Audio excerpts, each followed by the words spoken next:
안녕하세요. 내 변호사 박지원 변호사입니다. 오늘도 의뢰인들이 가장 많이 물어보는 질문을 준비를 해보았습니다.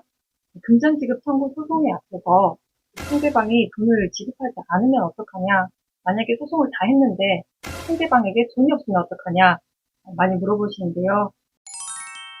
정말 화가 나는 상황이죠.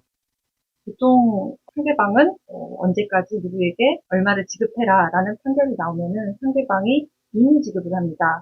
그런데 만약에 임의로 지급을 하지 않으면 상대방 명의 재산에 강제집행을 하게 됩니다. 부동산 압류가 있고 채권 압류가 있죠.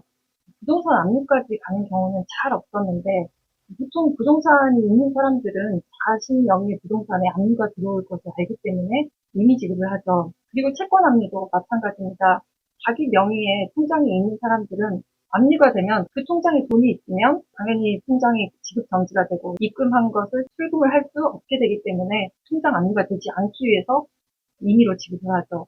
결국 이렇게 임의 지급하지 않는 사람들은 자신 명의로 되어 있는 재산이 아무것도 없는 사람들입니다. 이때 할 수 있는 것이 채무불이행자 명부 증제 신청입니다. 채무불이행자는 우리가 알고 있는 신용불량자입니다. 예전에는 신용불량자라고 했죠. 이렇게 채무불이행자 명부에 등재가 되면 일단은 사용하고 있는 신용카드가 거래 정지되고 또 신용카드가 신규 발급되지 않습니다. 또 기존에 실행했던 그런 대출금들은 은행에서 일시 상환해라라고 연락이 오고 신규 대출이 되지가 않습니다. 또 마이너스 통장을 사용하고 계시는 분들은 바로 일시 상환해라라고 하진 않지만 갱신을 할 때 갱신이 어려워지죠. 한번 등재가 되면 법원, 은행연합회, 저축은행연합회, 한국신용정보원에 통지가 되고 또 10년 동안 조회하고 열람할 수 있게 됩니다.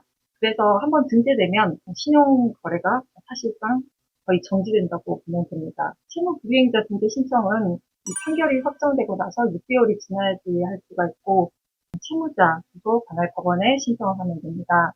그리고 이 신청을 할 때에는 이유를 설명을 해야 되는데요. 만약에 채무자 명의에 다른 재산이 있어서 바로 압류를 할 수 있다.